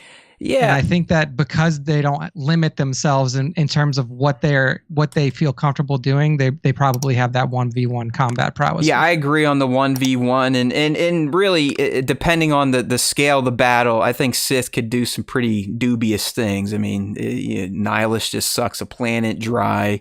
We Palpatine and Vader blow planets up. You know what I mean? I mean that's an edge when it comes to combat prowess. But I think when it comes to meeting on a battlefield, we have a battalion of Jedi and a battalion of Sith. I think over time, even in the shit I don't read, the Jedi ultimately win those types of battles, right? I mean, the Jedi were able to almost extinct the Sith to the point where they had to do the rule of two and kind of stayed in the shadows for many, many millennia. We saw what the Jedi could do in the Clone Wars on an organized battlefield. The Jedi, back during the Mandalorian Wars, took on a warrior culture and ultimately won. So this one's kind of split. In smaller battles, more intimate battles, I think the edge in combat prowess, like Nick explained perfectly, goes to the dark side. When it comes to more strategic, actual war games, that's probably going to favor the light side. Yeah, I would say that's right. Pretty accurate as well. Next point here, talking about the respective abilities. So dark side abilities versus light side abilities. This one, I don't know. I mean, I'll throw some things out there to kind of inform you, Nick. I mean, on paper, which are more powerful? We're all going to be like, well, fuck, lightning. But think about what we've seen some Jedi can do. Yes, Sith, they have the Force lightning, Force choke. They're always trying to make themselves immortal. But are they really superior when you consider that Jedi can heal themselves? They do the mind tricks. They have precognition. And as we know, they truly can achieve immortality much easier than the Sith and become free roaming spirits through their Force ghosts. So this one, you know, like I said, the first time you read it, it's like, yeah, I mean, clearly the Sith's abilities are more powerful. But if you think about what the Jedi can do and just sometimes the longevity it may give them, maybe that means they're more powerful. What do you think? Yeah, I mean, it's really a question of like, which do you prefer? Do you prefer the combat abilities versus like, hey, I just know that at the end of the day, I'm gonna become a Force ghost and I'm gonna be around and I'm gonna hang out and I got that shit on lock. So for the most immediate purposes of like, hey, we're going into a fight, what would I rather have? The ability to Force choke somebody and lightning them down, or the ability to maybe get a heal off on myself and save my life? I'm probably taking the Sith abilities. All right, I like it. And like even we've seen Kylo can mess with people's minds. Like we know that the Darksiders have that ability to mess with people's minds as well, whether it be just like directly through manipulation. They get right in there. They're like a perfect therapist. They can drill right into what you're thinking and pull out things you don't want to share. Exactly. So like they have that ability to break your mind as well.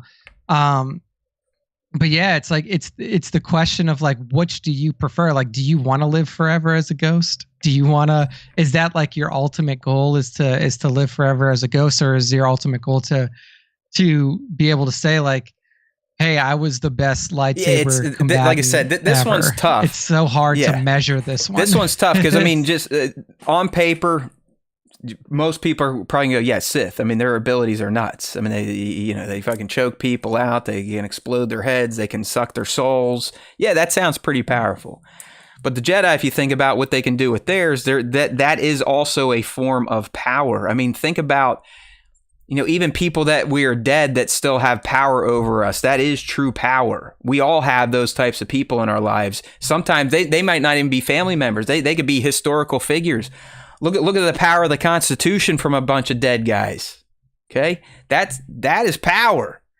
All right. I mean, these guys wrote a piece of paper that, you know, who knows what's happened to it these days, but for hundreds of years, it provided guiding principles on how a nation should exist.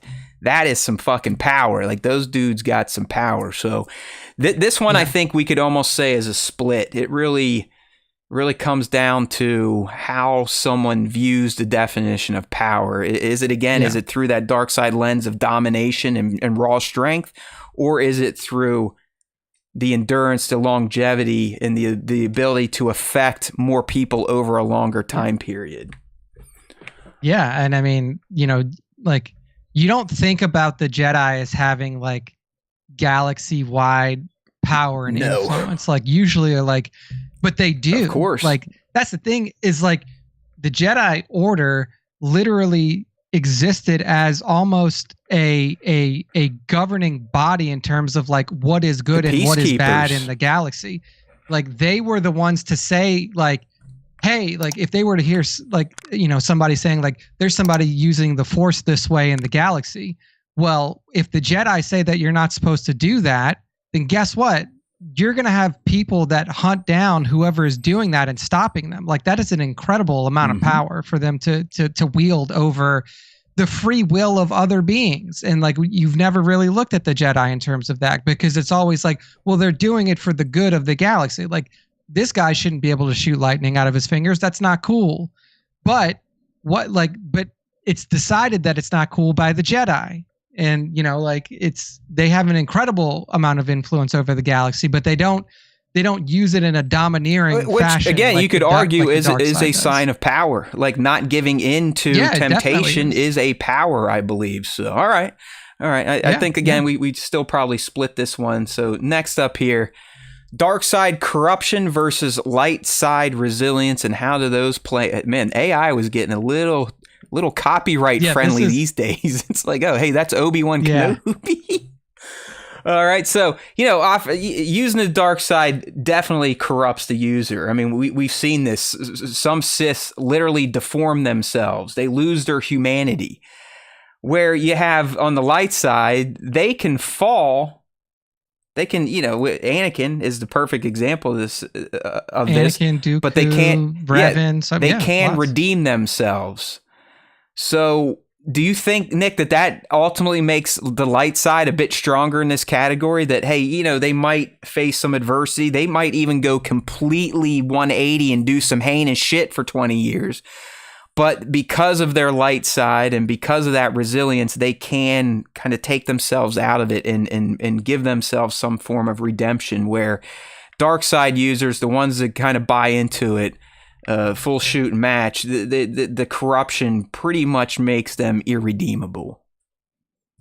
Yeah, I think that if you're looking at it from that lens, at least I don't know of anybody who's like started on the dark side and like was like a very powerful dark side user, and then all of a sudden they just like they switch sides. I mean, honestly the closest that you would get is Ventress, but Ventress was like started dark side and then kind of came to neutral and didn't really she didn't go all the way light side. She was just like, I still do the shit that I do, but I'm no longer like, she didn't go to the temple on Coruscant. She became a fucking bounty hunter. So she's still pretty morally gray. More like dark to gray than dark to light. I think that when it comes down to it, it's like you have like when you're a light side user, I guess technically you have more to lose, because it's like you have that ability to be seduced by the dark side and then fall to it and then become a slave to its trappings, for lack of a better term. But for dark side users, it is literally a chosen path, and more than likely when you follow this path, this is what more than likely will happen. So it's just I look at that as someone almost being weak when you give into temptation. So I think this one ultimately, I would go light side. It gives them a bit more power, that they have their ability to most of them avoid the temptation, but some of them that do bite the apple then still have enough resilience from their light side roots to kind of redeem themselves. Yeah. All right, here we go. Next talking point here. We know League wants to be a gray Jedi. This dude looks like Robert Pattinson with an extra big eye, and he's sad.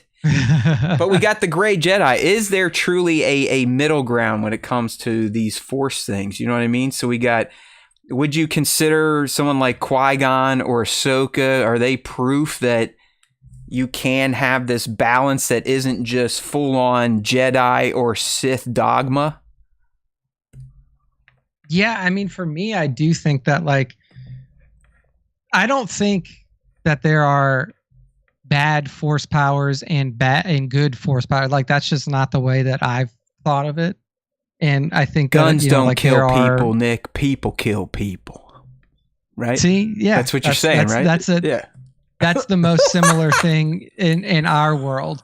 But I do think that it is literally like, if you understand the power of the Force and how things are used, then there is a middle ground between the very, very strict dogmatic way of the Jedi and the very, very loose and like do whatever you need to do way of the Sith. I think that there is a problem with the Jedi 100%. Like, having such strict adherences that everybody has to stay to, the only thing that leads to is just like the inability to understand certain aspects of the Force, and then when confronted with them, you don't know how to do, like, what to do against it. I think that there should always be education around, like, you know, the I don't know, like the more unsavory as it's presented to us now, like the more unsavory side of the Force, or the side of the Force that it's looked at as like the bad side of the Force, because understanding how it works and understanding how things function just in terms of like the mechanical way that things function gives you the ability to know how to combat it if it's put against you. So I think that like limiting people's abilities to learn, it's a bad thing in every respect. So I think that there is a middle ground that should be like what everybody strives towards. Like everybody should strive towards like understanding how things work, how things can be used, and when the best situation things like that can be used for. So if I ask you, Nick, I think I know where you're going here. If I ask you, if a Force user does reject both extremes of the light and the dark, would they ultimately, or could they ultimately become the most powerful Force user? I think they could. I think it's because they would have the most understanding of the Force than on either side. You know, like having and ultimately that's what like power in the Force is knowledge. Mm-hmm. Like the Force isn't built around like how far can I push this guy with a Force push, or like how much voltage is coming out of my hands with a Force lightning. It's like I'm shooting 20,000 milliamps out of these bitches. Blah blah blah blah blah. Yeah, like the Force is all about knowledge and understanding. Very astute. And like I think that when you intentionally limit yourself and how much you are allowed to know, you can never be as powerful Amen. as you. I'm going gray, bro. When I get my Force powers, I am gray all the way. All right, next talking point here as we try to figure out what side of the Force is ultimately more powerful. Let's say, would Anakin have reached his full potential if he stayed Jedi, Nick? So if he stayed on the light side and got better at his patience, he found some serenity. What do you think? Would this dude have become... Would he have become the chosen one, the most powerful Force user in all of the galaxy if he just bided his time? Did he really need the dark side to unlock his full power? Or could he have surpassed the likes of Yoda and Palpatine if he just stuck to the light side of the Force? I mean, I think that he would have surpassed Yoda for sure, just given, like, I mean, question there is like, how long would he have lived, right? He's a human, and humans have much shorter lifespans than Yoda's species, obviously. I think that, like, ultimately, I don't think that he would have, because he would have lacked understanding. Only if Anakin went to therapy. Good one, League. Yeah. Yeah. I think that, like, kind of going back to the last point is like, when you lack understanding, you lack the ability to be as powerful as you can be. Like when you lack understanding about an entire side of your life's pursuit, there is no way for you to be as to unlock the full range of power, right? Like there's just no way for it to happen, because you've ignored an entire side of it. And I think what makes Anakin Skywalker special, and what makes Anakin Skywalker a point of talking for like potentially being the strongest ever, is that like he has experienced both sides of it, for the good and for the bad, you know, like, and one character that has also done that, and this is again through Star Wars The Old Republic MMO, of those of you out there who have read it, like it was Revan. Like Revan was a character that was kind of built off of Anakin in a way. Yeah, but what was his M count, Nick? And yeah, that's another thing. We don't talk about M count over here. We don't talk about M counts over here. But yeah, I mean, like Revan was a character that was a Jedi Master and a Sith Lord, Dark Lord of the Sith Master. Like this dude was literally master on both sides of the coin. And in the Star Wars MMO and Star Wars The Old Republic, like he tells you that he's like, I have mastered both the dark and the light, and it gives that character a very unique perspective. And I think for Anakin Skywalker, it gives him a unique perspective as well.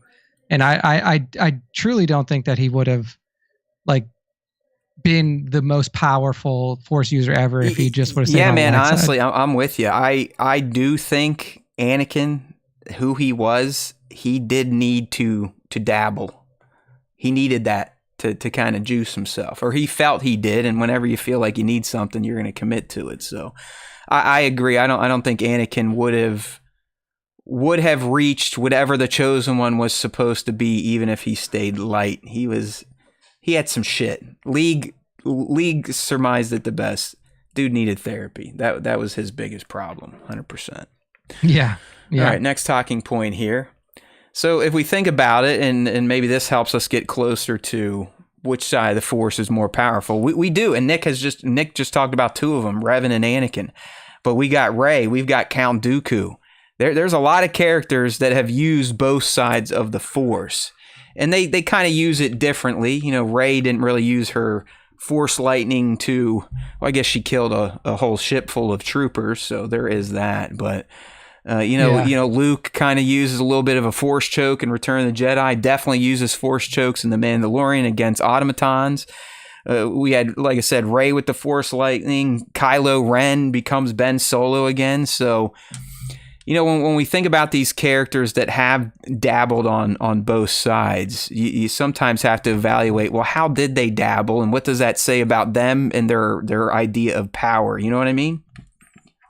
Yeah, I think that Luke is the best example of this. I think that for Rey, it was more of like an uncontrolled burst and like a little emotional reaction for sure. Yeah, like for Luke and Mando and even ROTJ using the choke on the Gamorreans and stuff like that, it did show a little bit more of an understanding that like of what I was saying before is like powers themselves don't like.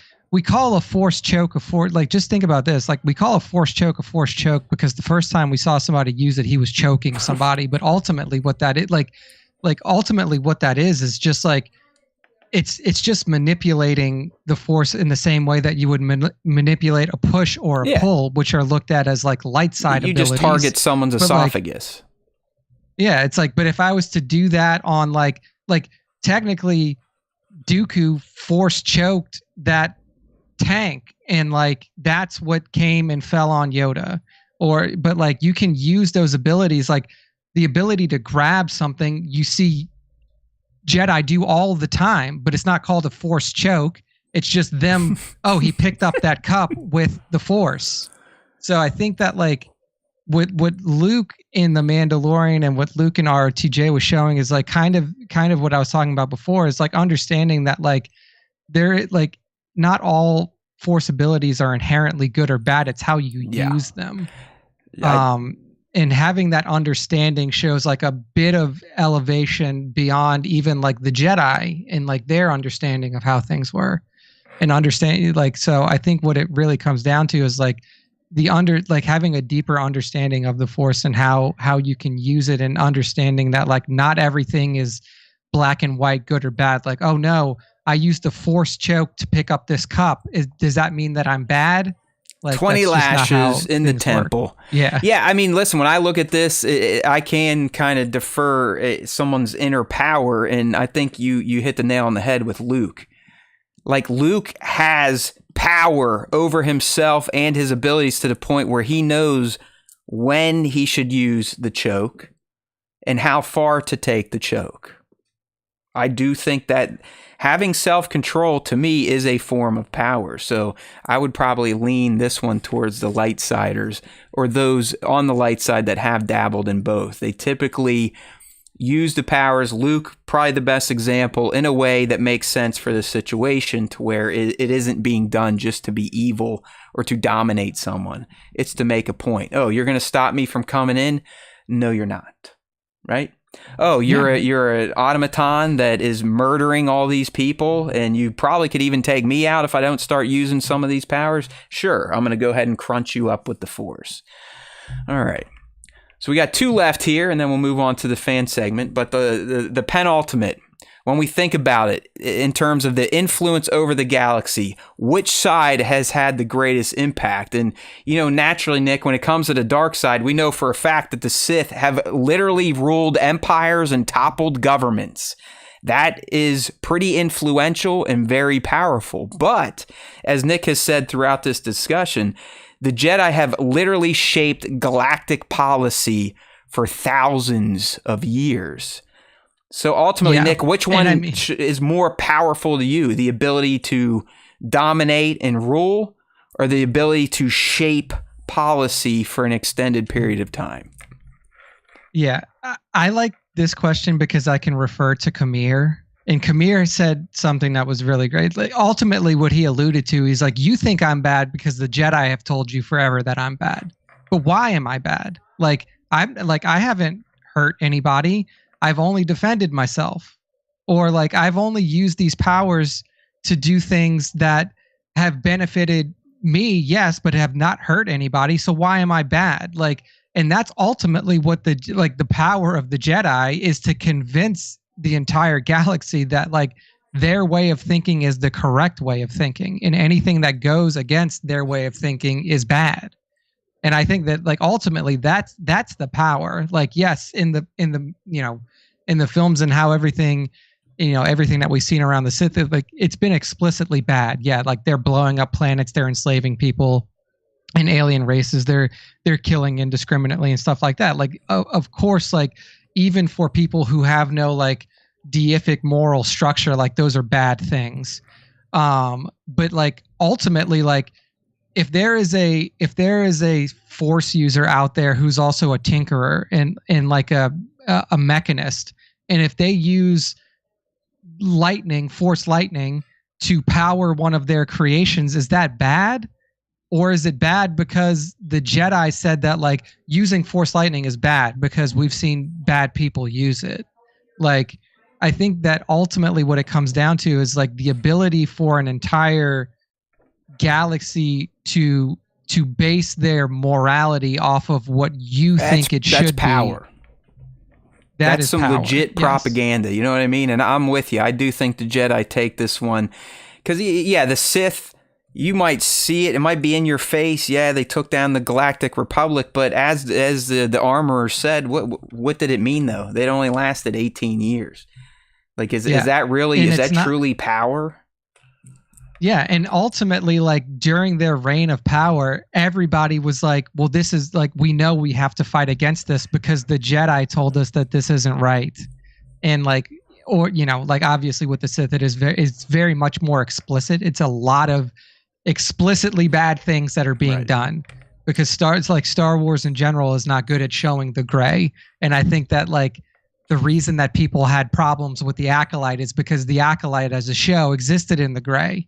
It showed you that the light side Force users of the Jedi, there's some gray there, and people were uncomfortable with that. Jedi are pure of heart, Nick. It's blasphemy. Yeah. All right.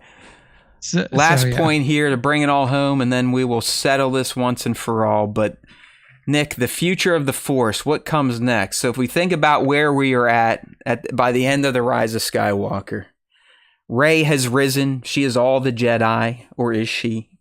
Palpatine is gone for good.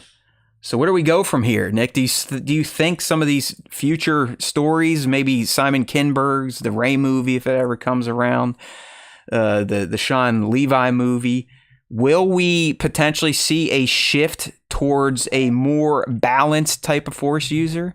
Or will we still get the extremes where we have Rey as the pure Jedi and a new dark side Lord rises to match them or meet them or whatever Snoke said?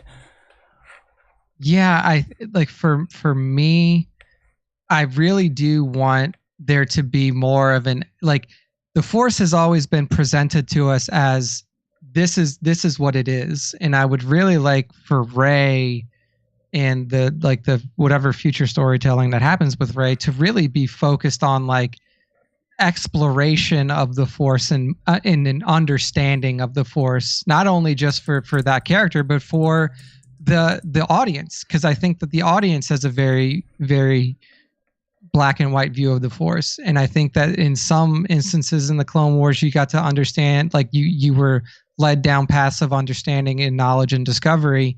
But I would hope that that's kind of the path that we take moving forward as well, because I think that if we're just presented with narrative again that just kind of parrots what we've already heard, that like, okay, well, Rey has the Jedi books now, so guess what? She's just going to teach off of the Jedi books. And where's that going to lead? It's going to lead right back to where the Jedi led, falling, and then the cycle continues as we've seen it forever now.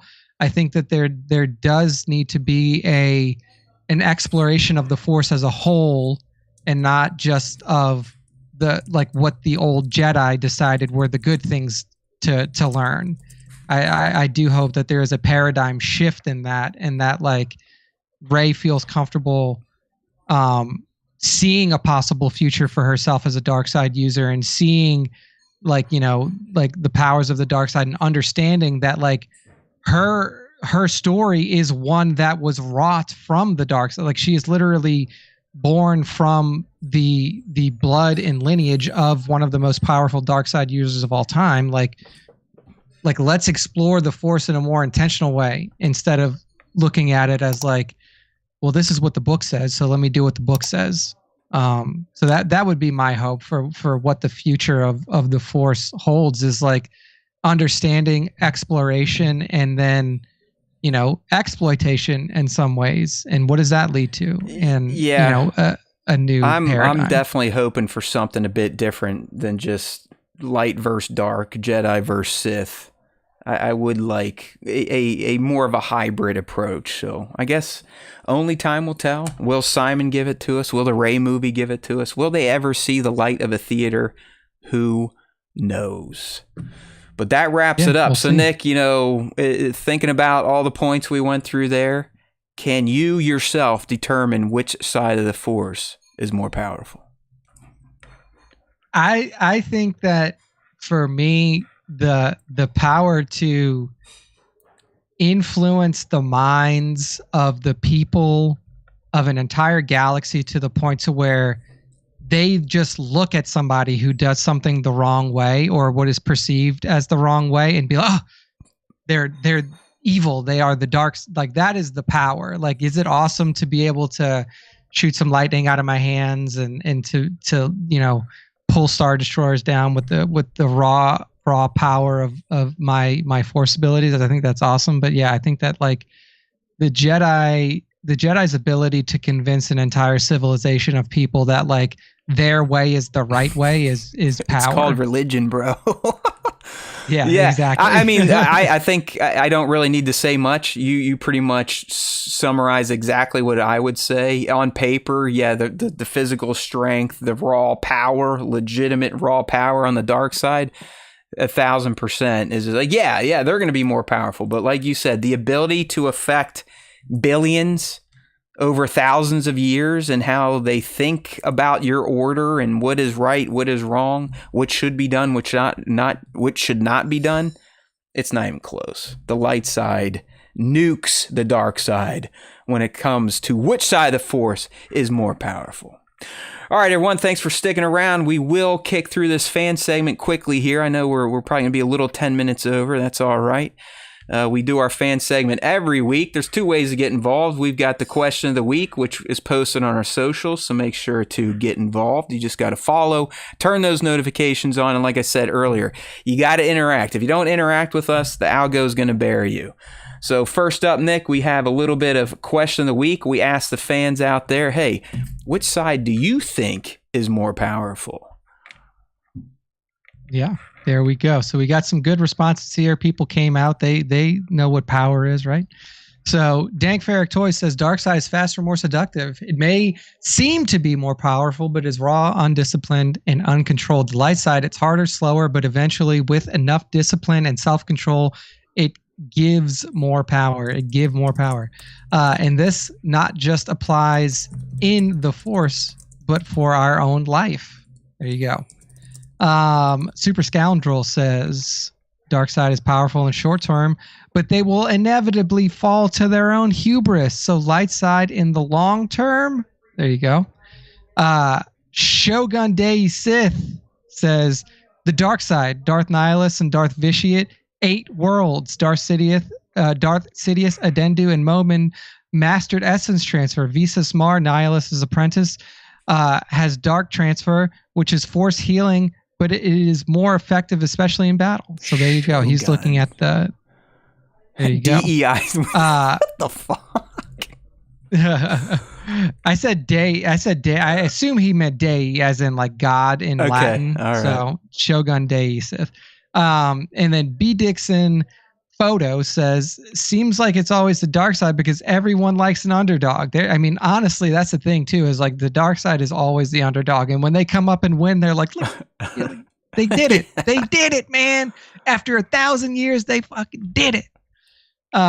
So he says dark side. 2797 Studios, Mr. Bat says, read in your best Yoda voice. Balance is what the force is. Stronger or weaker, neither side are. Light will rise to meet the dark. Dark will push back the light. Eternal struggle is this. You sound like Bane when you sound like Tom Hardy when he was Bane in Batman. Tom Hardy with Bane. Yeah, there you go. I don't have that. I can't do that like gravelly. Oh, you can't, dude! You nailed it. That made my day. That was awesome. B-Mad says, considering in almost all canon, light side triumphs dark, even if only temporarily. Yeah, I mean, realistically, like the power of dark and light is cyclical. Like there's times when dark wins, there's times when light wins, and it's always cyclical. And hey, League, Wheel of Time, it's always cyclical. One always comes around, but to me, the power is really in the power to affect the minds of the populace. Bango says, I say the light is stronger. Luke uses it to defeat the dark, but as Yoda said, the dark is more seductive and easier to use. Doesn't make it more powerful, though. It's like a 50 cal sniper versus a 22. Both can kill people. One is harder to use. One is way more powerful. All right. There you go. Look at this guy. He must be smart. Next up, SW just says, or just SW says, I am the mind. It takes more strength to be in the mindset of the light side of the force. However, the dark side is more explosive. But does that make it stronger or easier to use? Let's face it. It's easier so to much hate. Easier to hate. So much. You are 100% true, and that's a reality that we live in now, is that it is easier to hate. I kind of miss when I was more of a hateful person than trying to be positive. I'm not going to lie. I think it's been breaking me down the past 4 weeks, dude. It's like, it's too damn hard to try and be nice. All right. Dude, it's a struggle. It's a struggle to stay on the light side, especially in times of darkness. But hey, that's what we do. All right, we're gonna move on to the top 5 Star Wars fan artist features of the week. I'm getting tired out here. My voice is faltering. To get involved, make sure to follow at StarWarsTime.show on Instagram and tag us. Tag at StarWarsTime.show on all of your Star Wars Instagram posts. That's how you fall into our tagged feed where I pull the top 5 from. And here we go.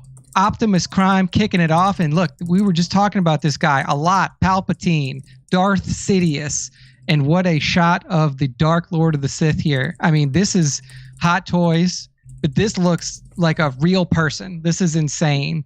The level of detail and everything that Optimus was able to catch in frame here. This, dude. I've gotten lazy again, Nick. I cleared all my Hot Toys, was so proud of myself. Now 5 have come in over the 2025 season, and they're just sitting in boxes next to me.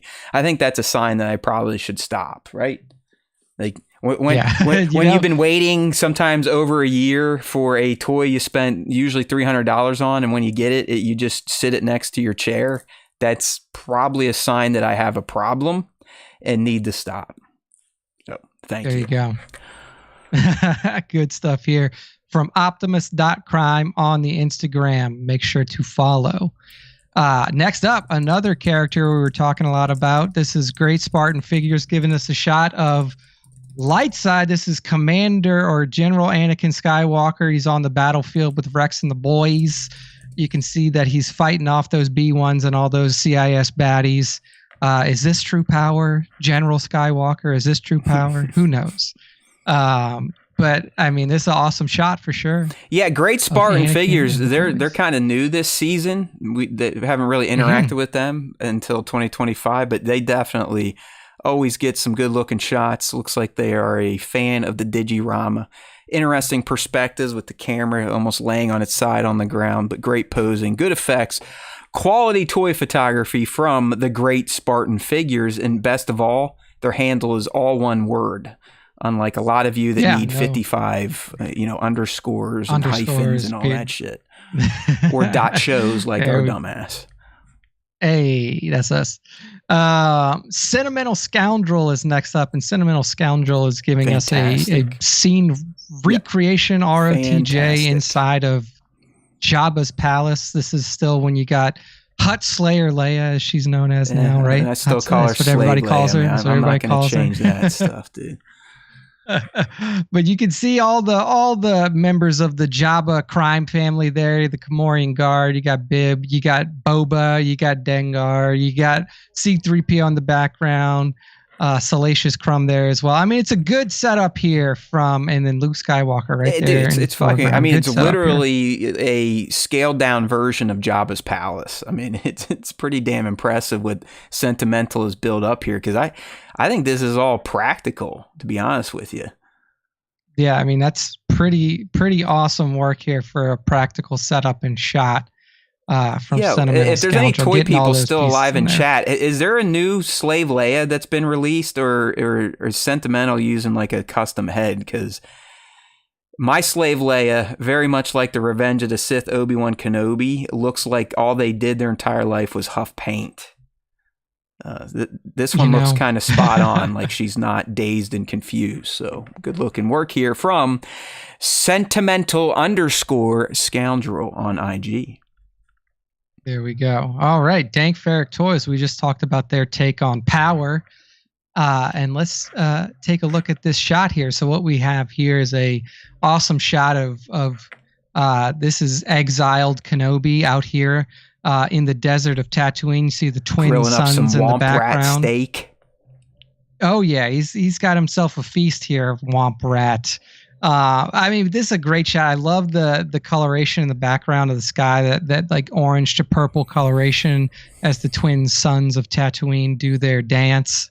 The posing is great. The setup here of the little campfire, even like a little cup there, a little tin cup on the edge of the fire pit. Overall, I really love the setup here from Dank, and he even shows you what it looks like in the BTS if you click through the screens there. So if you're trying to do a shot like this, you can just use Dank Ferric's setup. See if you can make it look the same. So good stuff here from Dank Ferric. Dank, they're busy on Instagram. Good name, and they keep busy. Lots of great posts. Check them out on Instagram. As Nick said, Dank Ferric with a period toys. All right, and to close out the top 5 this week, we got Obi-Wan's like, what do you want, motherfucker? Let's go. What the hell, man? What's going on? I actually like this one. I love I even love the posing of the stormtrooper in the background.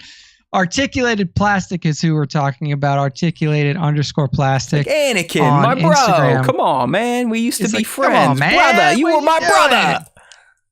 Yeah, it's like I can almost hear Obi-Wan in an Italian accent, like like an old Italian mobster. Like, hey, what are you doing out here, man? That's what are exactly you doing? What he looks like with that pose. But I love it.